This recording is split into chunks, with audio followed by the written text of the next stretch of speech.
Welcome back, Odooers. My name is Jose Ignacio, and today we're discussing a complicated topic, payroll localizations.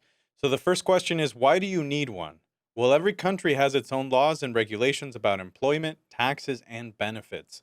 If all the aspects of payroll aren't calculated and documented properly, things can get messy quickly. Now, a payroll localization is not the same as a fiscal localization. Generally speaking, fiscal localizations are focused on accounting and there's a larger number of available countries. Payroll localizations are focused on, you guessed it, payroll. There's fewer payroll localizations available, but both require additional configurations to get things up and running. Using the payroll localization for your country ensures that you are calculating taxes, withholdings, benefits, and wages properly. It also ensures that all required reporting is available to both employees and the government. Basically, Odoo's payroll localization ensures that local requirements are met, reducing extra work for the payroll team. Because there is so much work that goes on behind the scenes, Odoo currently has 24 countries with payroll localizations available. Now, if you don't see your country up here, don't worry. You're going to check back later at some point, and you can always check to see if your country has been added. We're always working to add more payroll localizations, one country at a time. So follow me as we go through the basics of payroll localizations. The first step when working with payroll localizations is setting up your database properly from the start. You may recognize this screen. When you make a trial database, the first thing that you need to do is select your apps. You won't see anything about localizations here, but you do need to install Payroll. After that, you need to fill out this form. Here's where we start with our settings. Make sure that you select the correct country in the corresponding field. I am selecting the United States for this example. Okay, now that I created my database, here I am on the main Odoo dashboard. The first thing we need to do is install the required modules that we need. So let's open up the Apps app over here. So first, clear out the default filter, and I'm going to type in the country that I am looking for. United States. Perfect. So there's more on here than I need, so I'm actually going to click on, we want human resources from the left-hand side over here. Perfect. Now we've filtered it out from the categories. So because we selected the United States as the country when creating our database and I installed the Payroll app, the United States Payroll and Payroll with Accounting that we have right here for both of them are automatically installed. Every country has its own country-specific payroll and payroll with accounting modules. But some countries may need additional modules, so check the documentation for your specific localization. Okay, I already installed this United States Payroll Export to ADP module as well, which is a special app that, in this case, the US uses to send information to a large payroll processing company. Many countries have their own version of this, and they'll continue to appear here as well as they are added. Now let's see what appears when we select other countries. So we're going to delete United States right there. And let's see what happens when we type in something like Morocco. Now you'll notice this is interesting. They don't have anything other than the standard payroll that we have over here and payroll with accounting modules, which is completely fine. After all, each country is different. Let's see now what happens when I search for another cool place, India. Now, as you look at that, there's India time off as a module because they have specific time off needs over here that interact with the payroll app, and they need to comply with their own laws and regulations. Okay, now that the modules are installed, let's see what they do on the back end. Let's go out of the apps application, and this time we're going to go to the payroll application. We're going to click on configuration, and then we need a very new thing here. It's actually going to be structure types.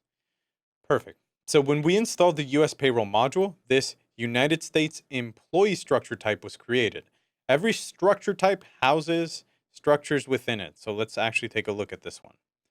So inside of here, I can see the pay structure over here, and I could see the structure smart button up at the top. So the pay structure for this is United States regular pay.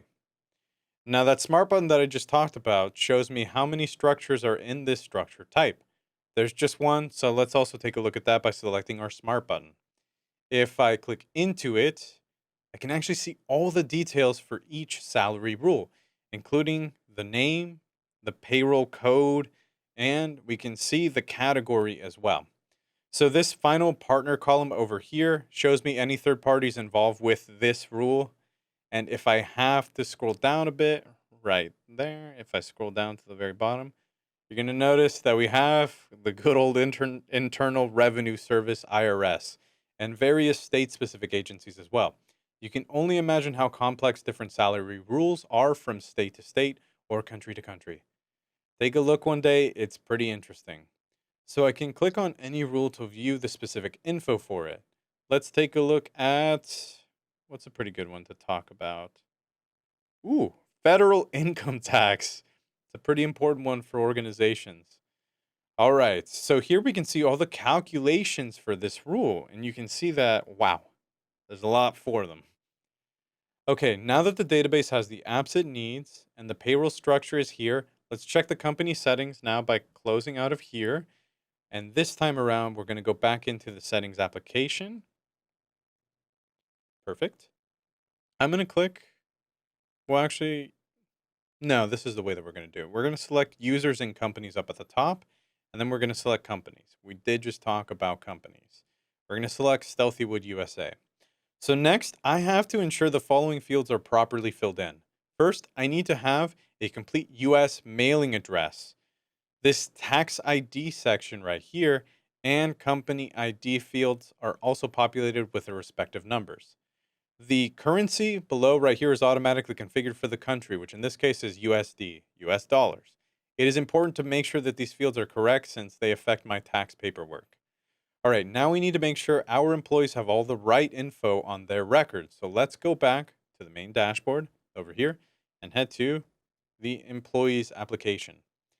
Let's take a look. Oh, I don't have that many employees. Jane Doe. So first, the very first thing that we check right here, the work address is correct. Great, that's a requirement. Next, I'm going to click into the personal tab right there. And then we're going to go over to our private contact section right there as well. And a trusted bank account is required to pay Jane.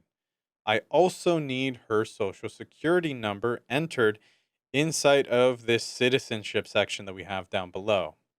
Now, keep in mind, every country is different, so with the exception of the trusted bank account, many of these fields may not appear, or there may be different fields to be configured. So check your country specific localization documentation. Moving on, let's go back up. Now we're going to the payroll tab over here. Here, I need to make sure that our pay category right there is set to United States employee. I also need to ensure all of these other sections that we have are configured correctly according to the employee's wishes and the local tax laws. You can see there is a lot to fill out here, including W-2 forms, etc., etc. Again, what appears here will vary drastically depending on what your country's requirements and benefits are. This was for the United States today. And that's it for today's tutorial on payroll localization basics. Again, this is just a high-level overview of the various aspects of payroll localizations. Be sure to read our in-depth country-specific documentation for your country to ensure everything is configured for your location. Thanks for watching. Now go process payroll and have a nice snack.